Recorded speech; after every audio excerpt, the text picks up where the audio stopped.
Olá, pessoal, tudo bem? Meu nome é Luana Guimarães e hoje iremos apresentar para vocês o nosso trabalho sobre a doença de Crohn, com a participação dos alunos Carlos, Cíntia, João, Lígia, Maite e Rafael. A gente vai falar sobre os cuidados e as recomendações e um pouco mais sobre a doença. Esperamos que gostem. A doença de Crohn ela é uma doença pouco conhecida. Ela é uma enfermidade inflamatória crônica que pode afetar todo o sistema digestivo. Os sintomas da doença são enfraquecimento por conta da dificuldade para absorver os nutrientes, perda de peso e dor abdominal associada à diarreia. As regiões afetadas incluem o íleo terminal, que é a parte inferior do intestino delgado, e o cólon. Esse processo inflamatório é extremamente invasivo e compromete todas as camadas da parede intestinal, que são a mucosa, a submucosa, a muscular e a serosa. As incidências podem acontecer em qualquer faixa etária. Atualmente está presente entre homens e mulheres, adultos de 20 a 40 anos de idade, mas também podem ocorrer em crianças pequenas. Vale lembrar também que os fumantes possuem de 2 a 4 vezes mais chances de desenvolver a doença de Crohn. Além disso, o tabagismo aumenta a gravidade dos sintomas dos portadores da doença. Agora, eu vou falar um pouco sobre os cuidados que precisamos de ter quando estamos com a doença de Crohn. Tem alguns alimentos que podem piorar nos sintomas, como o café, a carne de porco, açúcar, chocolate, refrigerante, bebidas alcoólicas, fruta com casca e verduras. As verduras podem até ser saudáveis, mas só que elas são ricas em fibras, e essas fibras podem aumentar a velocidade do trânsito intestinal. O mais ideal para se fazer é seguir uma dieta adequada, com os alimentos corretos. Olá, eu me chamo Lígia Vitória e eu estarei falando sobre os sintomas e sobre a cirurgia. Os sintomas são dor abdominais, junto com a diarreia, é a febre, o enfraquecimento por causa da falta de absorver os nutrientes e a perca de peso. Vou falar agora sobre o processo cirúrgico. Então, muitas pessoas, quando elas são acometidas, que descobrem que estão acometidas pelas doenças, elas procuram alguns especialistas para que elas comecem a fazer um acompanhamento e um tratamento. E onde que esses médicos, eles começam a fazer o tratamento junto com o antibiótico, com os medicamentos, esperando que tenha um resultado positivo.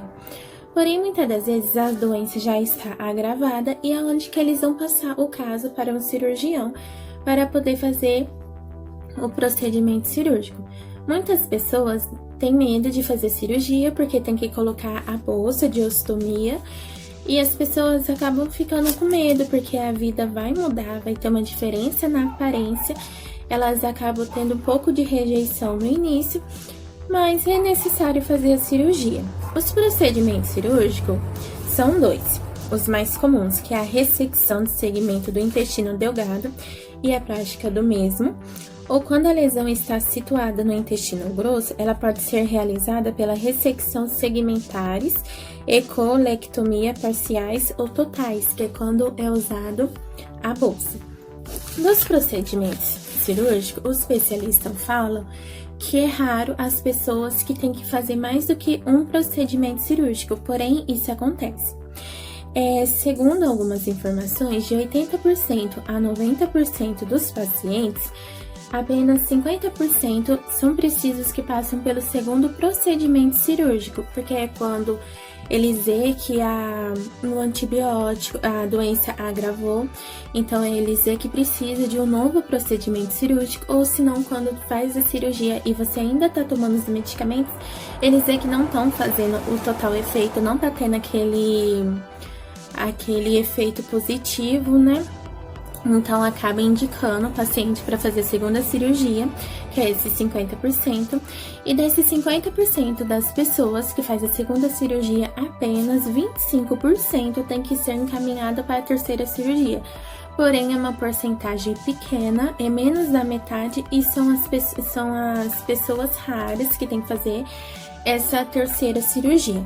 Após a cirurgia, a sua recuperação ela é rápida, porém o mais difícil é a pessoa adequar a sua vida com a bolsa de ostomia, porque isso muda o psicológico da pessoa, pois muda a sua aparência. Então a pessoa tem que se aceitar daquela forma E isso acaba levando, às vezes, como que eu posso dizer? Acaba levando uma recuperação um pouco mais demorada. Porém, depois que faz a cirurgia, a pessoa aceita o uso da bolsa de ostomia. A vida da pessoa, ela acaba retornando, acaba sendo uma vida normal, como as outras pessoas.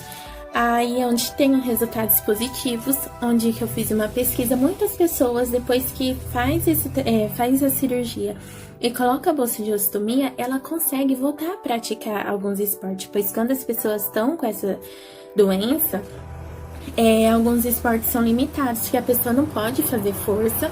Então, quando a cirurgia, ela dá essa probabilidade das pessoas voltar a fazer um exercício físico, ela dá essa chance das pessoas voltar à sua rotina, voltar aos seus trabalhos, voltar a ter as suas relações sexuais normalmente. E também a comer melhor, então há alimentos quando as pessoas não tinham feito essas cirurgias deveriam ser evitados. Após a cirurgia, as pessoas podem se alimentar desde que elas tenham um cuidado, então, ou seja, ela não pode, não é porque fez a cirurgia que a pessoa pode voltar 100% a uma vida normal, não, ela tem que ter ainda alguns cuidados, alguns alimentos que ela tem que ver que ainda faz mal, ela tem que evitar. Ela não pode abusar muito disso. E também tem alguns mitos de verdade que eu andei pesquisando, cujo as pessoas pensam que se fazer a cirurgia, elas estarão curadas da doença. Mas isso é um mito, porque a doença não tem cura. Então a cirurgia, ela oferece uma chance da pessoa ter uma vida um pouco melhor, dela conseguir fazer as coisas, como que eu disse, o trabalho, as relações, ela conseguir ter uma vida mais tranquila, uma vida um pouco mais agitada, vamos dizer assim, só que com certos cuidados. Então, essa doença não tem cura, não é fazendo 1, 2, 3 cirurgias que elas estarão curadas, não. Não tem cura, não tem essa probabilidade. E também eu pesquisei onde muitas mulheres, elas ficam interessadas em saber se após fazer essa cirurgia, elas podem engravidar. E sim, tem alguns especialistas que eles falam que a cirurgia não interfere na gestação da mulher. Então, a mulher pode fazer a cirurgia, esperar um tempo para se recuperar certinho. Depois ela pode engravidar e as pessoas podem seguir sua vida, tendo seus cuidados e ter um cotidiano mais tranquilo. Oi pessoal, eu sou o Carlos e eu vou falar para vocês 5 curiosidades sobre a doença de Crohn. Número 1. Problemas. Você pode ser afetado muito além do sistema digestório, como por exemplo, os olhos, a pele, os rins, o fígado, os ossos, a circulação do sangue e também pode ter anemia, mas muitos desses casos não são comuns. 2. Rotina. Sua rotina vai mudar, você vai ter que ter um acesso rápido a banheiros, porque você vai enfrentar problemas como fadiga, dor, diarreia. Além de que pessoas que têm essa doença se sentem muito mais cansados, ou seja, acordam, trabalham e dormem cansados. E também alguns dias elas se sentem normal, tendo que ir ao banheiro várias vezes ao dia, mas só isso. 3. Desafio. Você vai ter um grande desafio pela frente, porque essa doença ela afeta suas emoções, sua mente e o seu corpo. E para você conviver com isso, você vai ter que ter uma grande força mental. 4. Diagnóstico. O diagnóstico pode ser demorado e frustrante, além de ser diferente para todo mundo. 5. A cirurgia pode resolver muitos casos. E isso ajuda o paciente. Ele tem uma melhora. Ele consegue viver melhor. Isso é alguns das curiosidades que tem. Tem muito mais, mas eu escolhi essas. Então tá. Obrigado, pessoal. Recomendações para quem tem a doença de Crohn. A maioria dos doentes, quando tem um recuo dos sintomas da doença, leva uma vida praticamente normal. Algumas medidas simples podem ajudar a prevenir essas crises.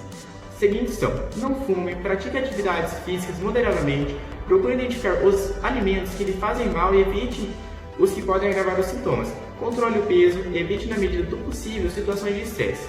Reduza a ingestão de alimentos gordurosos de origem animal e de alimentos ricos em fibras.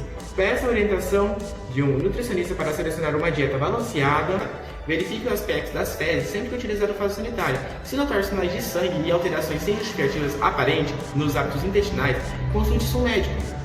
Agora iremos mostrar a produção da nossa maquete.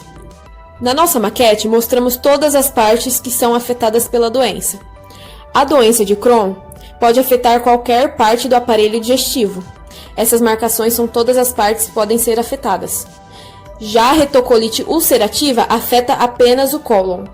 Então esse foi o nosso trabalho, pessoal. Agradecemos pela atenção. Até mais!